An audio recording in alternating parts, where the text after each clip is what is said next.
Welcome to the Natural Allergy Treatment Podcast. I'm your host, Jess, and at Health and Wellness Australia and Auckland, we have a team of naturopaths around Australia and New Zealand who specialise in a natural allergy treatment called Positive Association Technique, or PAT.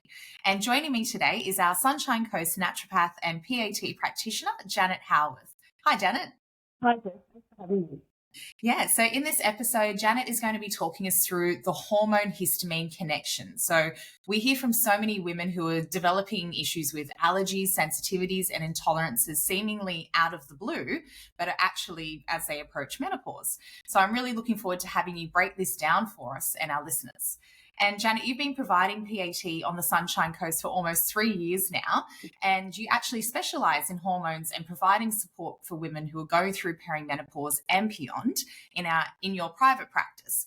So since it's your first time joining me on the podcast today, could you share a bit more about how you got into naturopathy and specialising in women's hormonal health? Sure. I've been a naturopath for about 20 odd years. But I originally got into naturopathy as I was a nurse and working in the chronic health system. I could really see that this was a disease system, not a promoting health system. And I really wanted to be empowering people to take control of their own health so they didn't actually end up in hospital.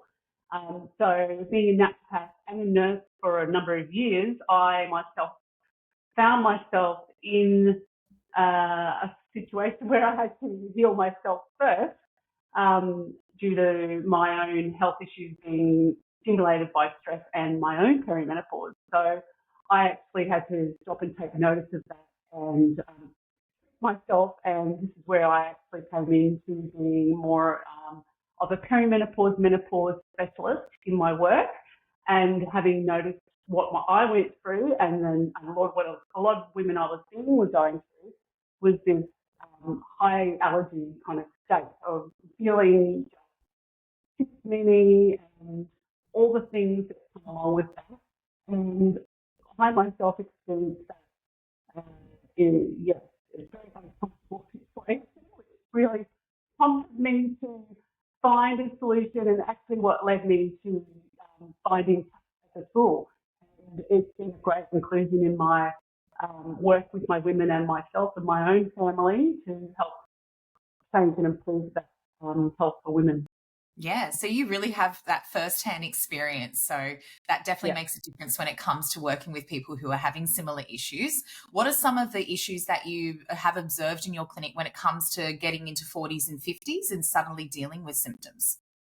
Yeah, well, what I noticed was in myself, sudden, and a lot of women that I see is that sudden change, they feel like burdened by reactivity to things. And suddenly, like they might have been tolerating things beforehand, and then, gradually noticing a worsening of symptoms that can seem overwhelming, such as itchy skin or hives or migraines or congested nose or gut issues, anxiety included on that, insomnia, reactivity to things and becoming more allergic, if you like, to pollens and dust and sneezing fits, and all those really uncomfortable things that affect the quality of your life.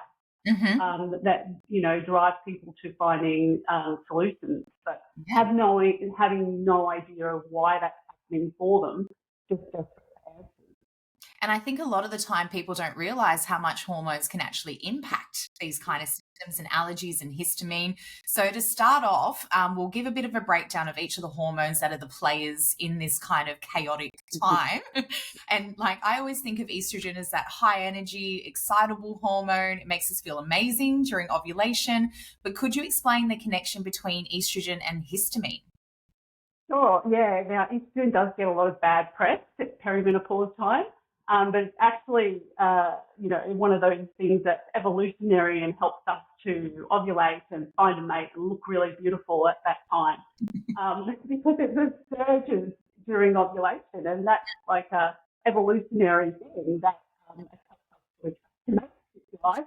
But what happens at perimenopause is that our hormones start to change. So we've got estrogen, that is, the prime the surge for ovulation, and we've got progesterone, which comes in after ovulation. So this is the second half of the cycle.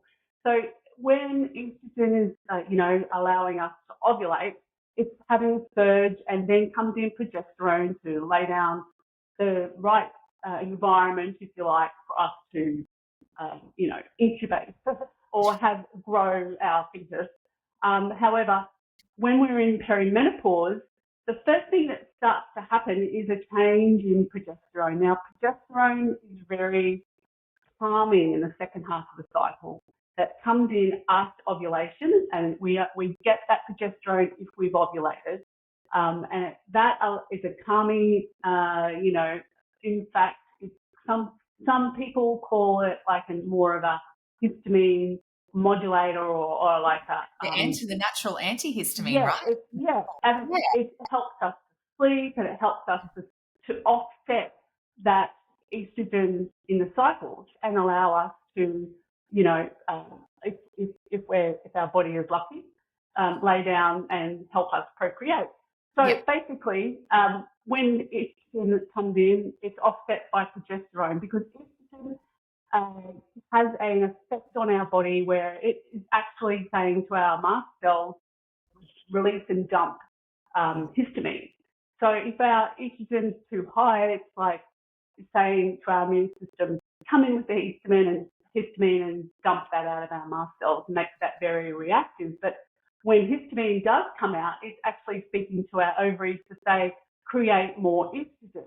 So then we got a feedback loop is to create more estrogen. We've got histamine coming in as a result of the natural ovulation, and then histamine saying create more estrogen, so we're getting more of an estrogen spike.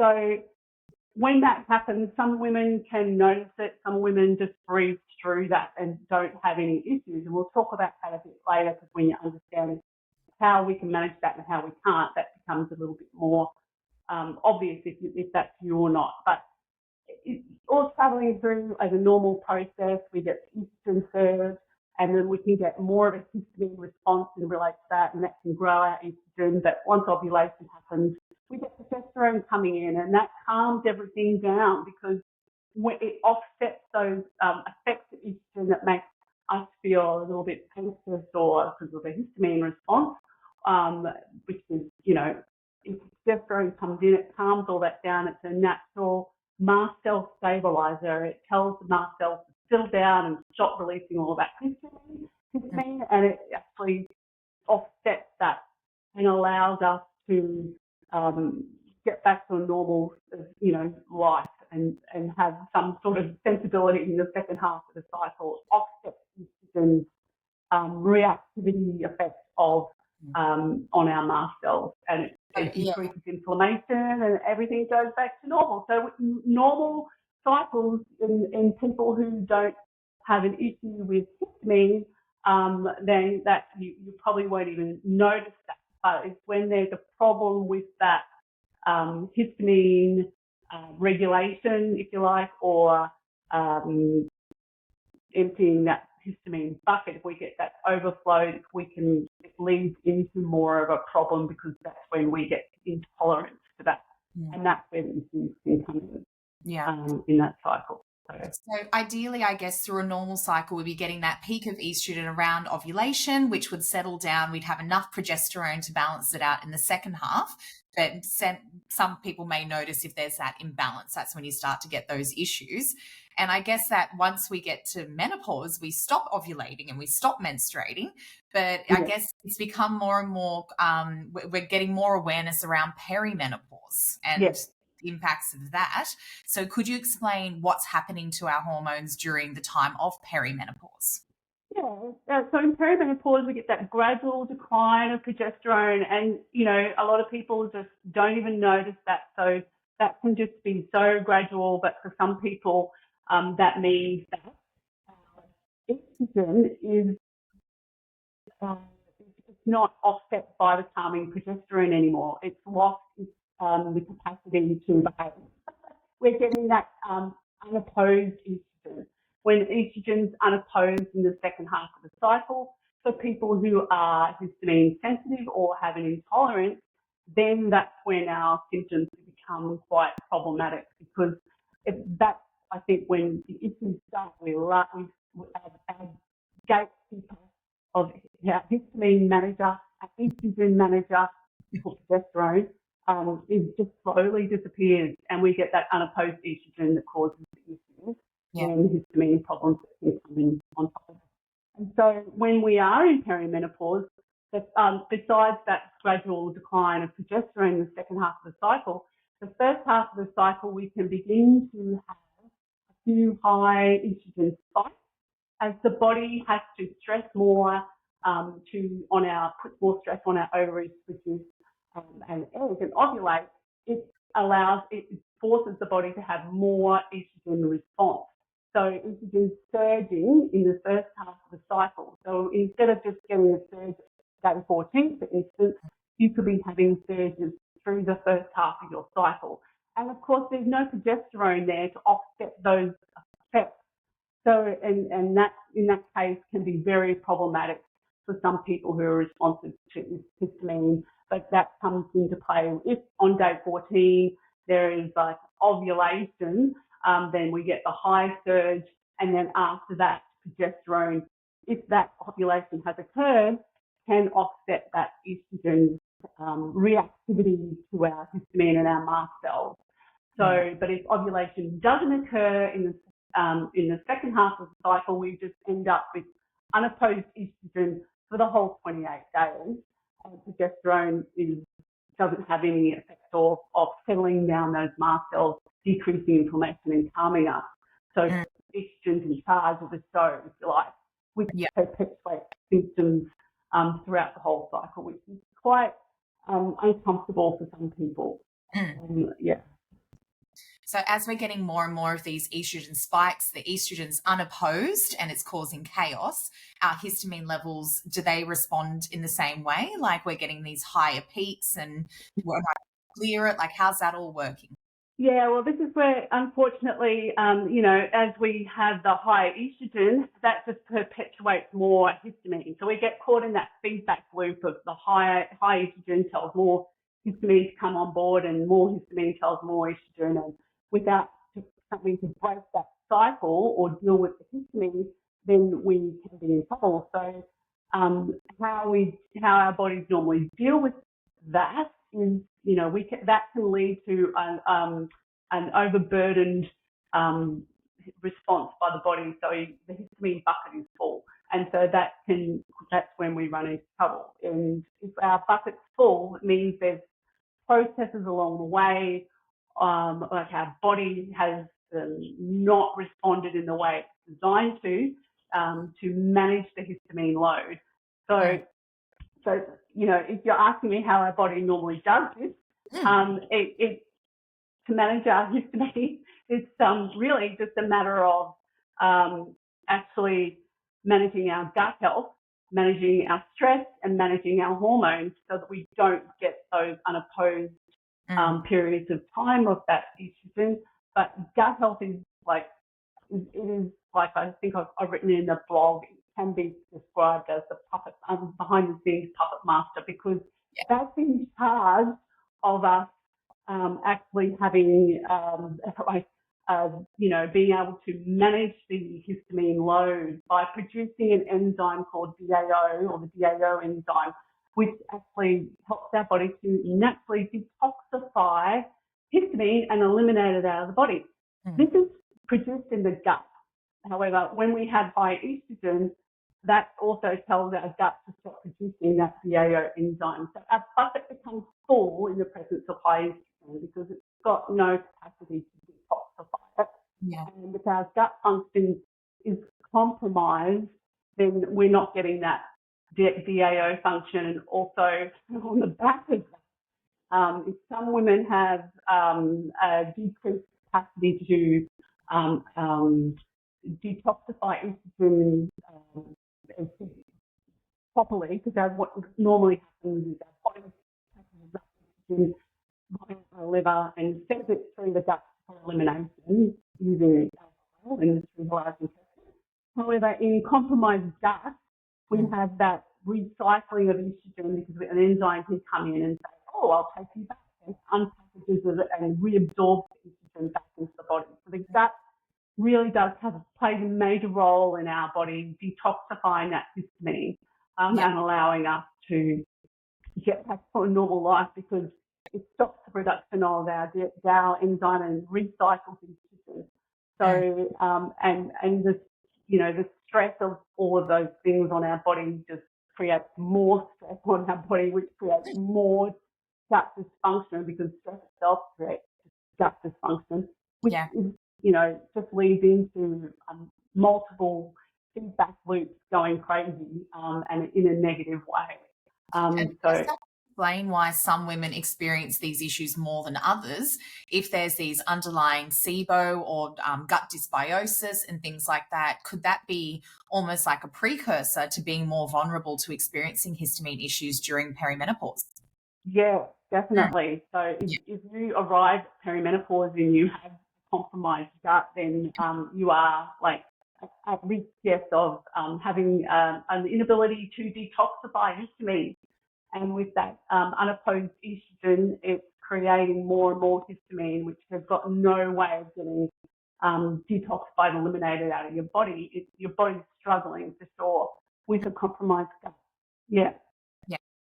So you mentioned earlier about how nervous system dysregulation during this time can also have a big impact on things. And I've heard that progesterone and cortisol actually compete for each other. What's that all about? Yeah, well, it's true, there is a bit of a problem with our stress affecting progesterone, because when we're stressed, our body prioritises its own survival. So it will want to make cortisol. So cortisol and progesterone are made out of the same base of pregnenolone. So when we're really stressed, our body will prioritise cortisol production over our progesterone production, because it wants to survive, it doesn't want to procreate. Which means that we have that unopposed estrogen as well, because we don't get that progesterone at a suitable level to offset the estrogen in the second half of the cycle. Can be the starting point of things going wrong for women in perimenopause, because they're naturally declining progesterone as well as high stress. So we're not making enough progesterone because our body's prioritising the cortisol, which just amplifies inflammation and amplifies the issue with estrogen and histamine, and can make a bit of a problem situation for sure. And we can become a bit hypervigilant when it comes into this time, because we're not being regulated by that calming progesterone. Estrogen in its nature it can manifest as this anxiety and things like that, which can sort of add to the issue, right?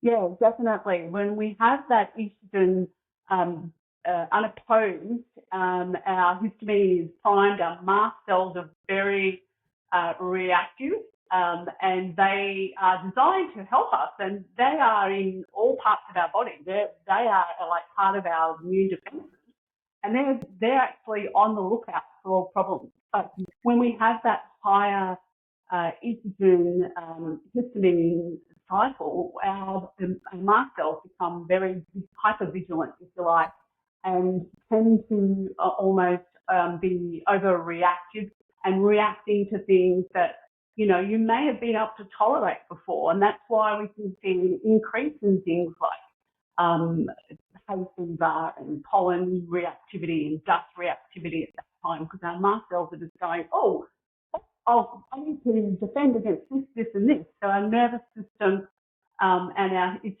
estrogen, our histamine causes all of that, which means, we get ourselves into a state at times that, when we have that fuel on the fire burning, our bodies and our nervous system fire into hypervigilance. And so just by becoming really stressed or anxious about going somewhere or a food to eat or anything, we can have what I like to call anticipatory reactivity. And this means that we're causing our body is fueling a fire to become very reactive to things just by thinking about things. And actually that sounds a bit crazy, but when you feel like you're going crazy because we're already primed to react.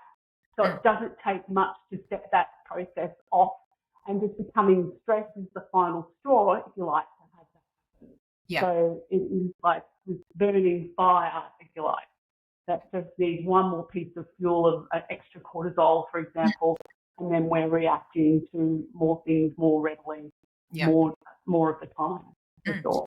And Belinda and I also talked about this on a previous episode, where it's kind of trying to pinpoint what's causing your reactions can also become really confusing when you're having this anticipatory reactivity, because it's not necessarily being caused by a certain food or being exposed to pollens or things like that.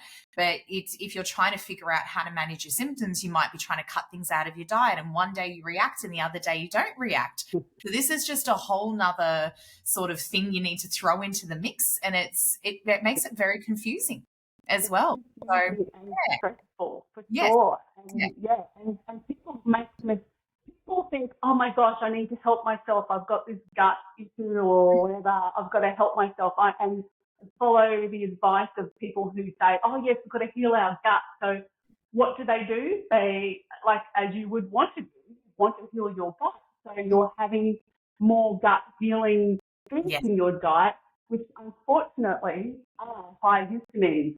You know, and I have, that's right, countless conversations about people who, especially, you know, like they notice there's an issue at ovulation and their gut might be playing up, or they're actually thinking they're doing themselves good by having a bone broth and sauerkraut and the kimchi and the high histamine foods, adding more fuel to the fire.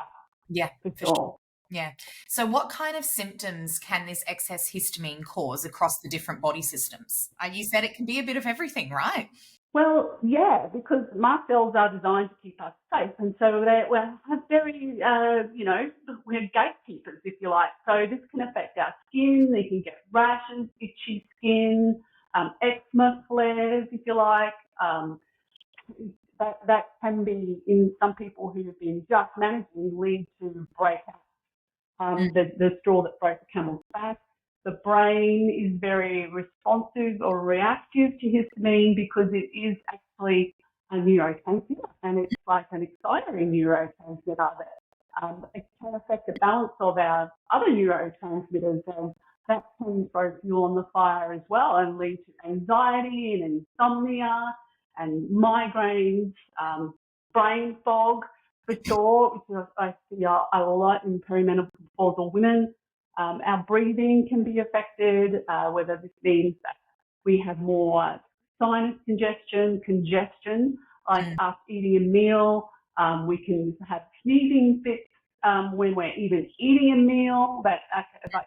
Our bodies are telling us all the time how it's responding to things, and if you can listen and make sense of that, which can be very confusing, then you can read what's going on. But there's so much at times going on, as well as the gut, like nausea and bloating and diarrhea, that people feel, oh my gosh, I've got gut issues, I've got all this going on, I've got to heal my gut, histamine foods, and perpetuate that cycle unknowingly by trying to help yourself, making the situation a little bit easier.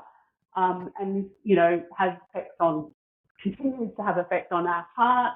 We can get, you know, jittery, palpitations, anxiety is like, can be a feature for a lot of people, and insomnia for sure, but also our periods become heavier and, you know, it's just all round a lot. It's a lot. Yeah, it's a lot. And and one question I had was, so this is all happening during perimenopause, which is a very chaotic time. Yeah. Is it a case of once we hit menopause, all of these symptoms magically go away? Is it that simple?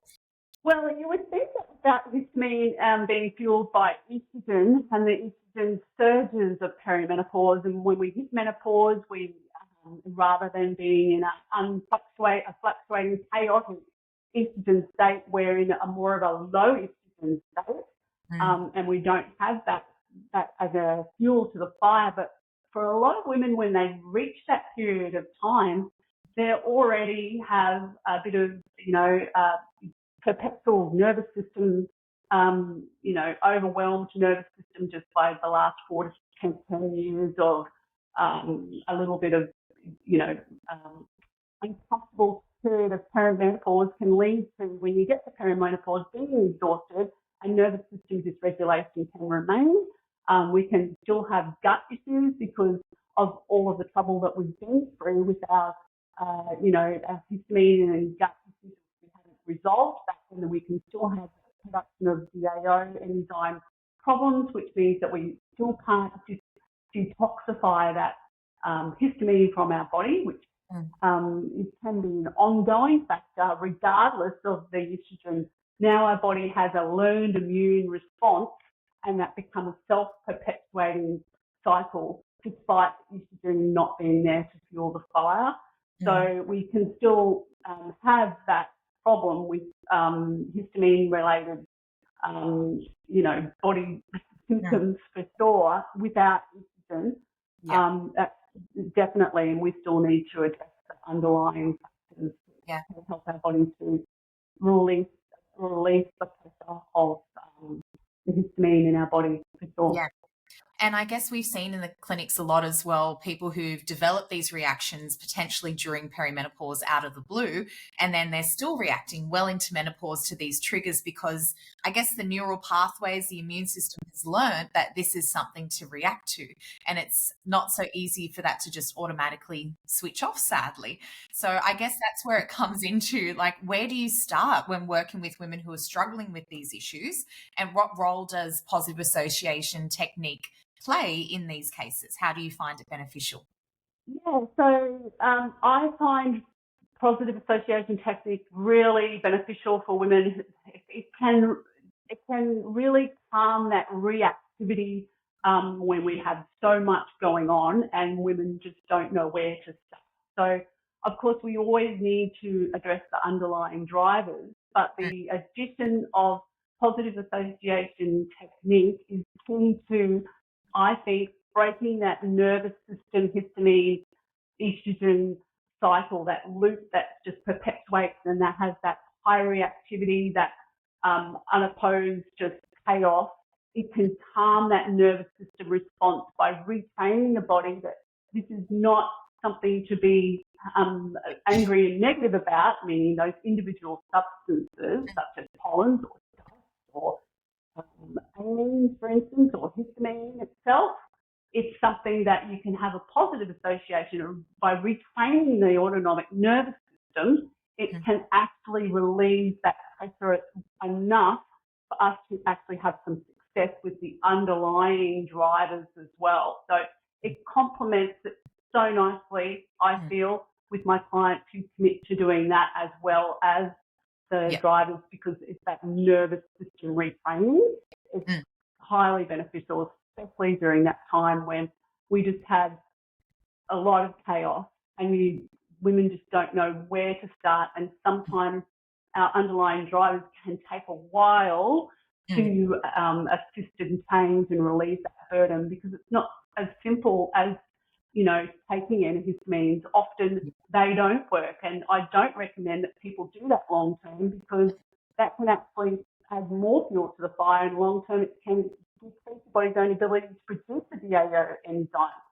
So, and then on the flip side of that, people say, well, why don't you just have an antihistamine diet? And a low histamine diet is something that I feel, if you are wondering if histamine is a problem for you, you could bring it in, a low histamine diet. A low histamine diet is no fun. It's just all good stuff. It's like, which is really interesting to learn what foods are high in histamine. Like, you wouldn't think that eating spinach, avocado, those things. They perpetuate the cycle, add fuel to the fire. Those are healthy things, but sometimes by taking out histamine in the short term, you can see whether even that's having an impact. Sometimes that is, I think it's very difficult to do, and sometimes you do that in combination with other things just to help break that cycle. but it's not something that I think people can do long-term successfully. It is just, it's no fun. You cannot go to the grazing table on a low histamine diet, and but it can be beneficial in the acute phase of, when you are having a histamine flare. Sometimes women crave histamine high foods, such as, miso ramen, and you're actually fueling the fire, and you think you're doing yourself good and just getting some comfort of something that you really like to eat. But it can end messy. It can just be so by removing those foods at that time, it can be beneficial, but it's not a long-term solution, and neither is antihistamines. And antihistamines don't work for some women anyway, especially some women who may be tending towards MCAS. I find that just antihistamines can work, but often they're not trying the right antihistamines and the right dose, and it's just not a long-term solution in any case, I think. It can be part of the, under medical guidance, it can be part of the solution for women and be very helpful, but it's not the whole picture at all. Yeah.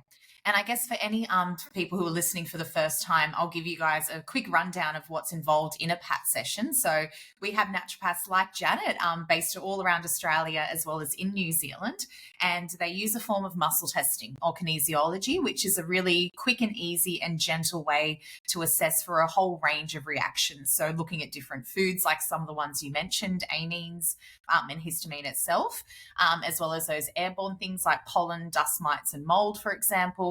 So then we get a really good idea of what may be contributing to your symptoms and what you may be reacting to. And then we use a chiropractic tool called an AccuStim to stimulate acupressure points down the back.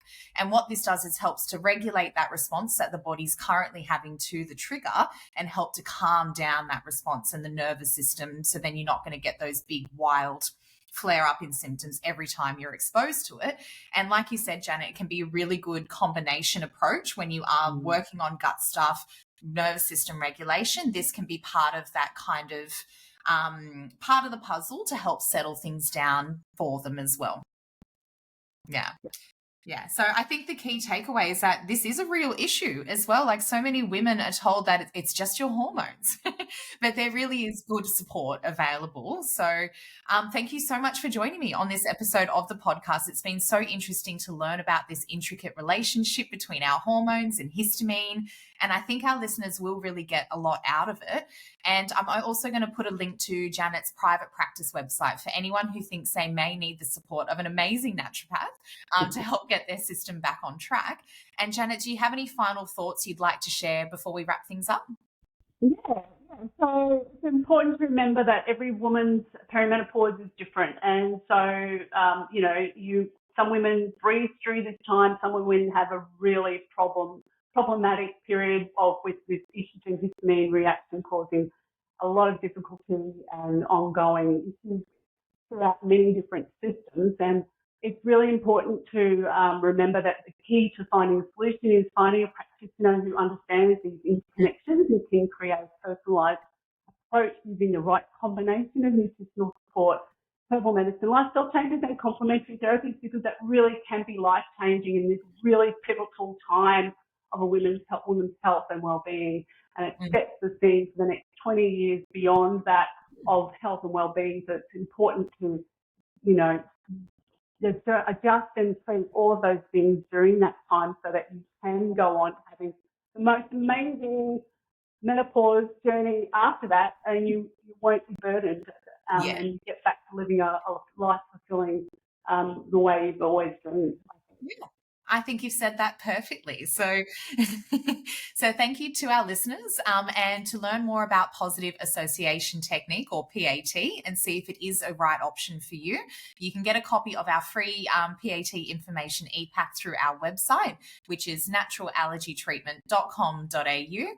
And if you did enjoy this episode, be sure to subscribe to our channel, and you can also follow us on Instagram at natural.allergy.treatment as well. Thanks again, Janet. I'll speak to you next time. Thanks, Beth.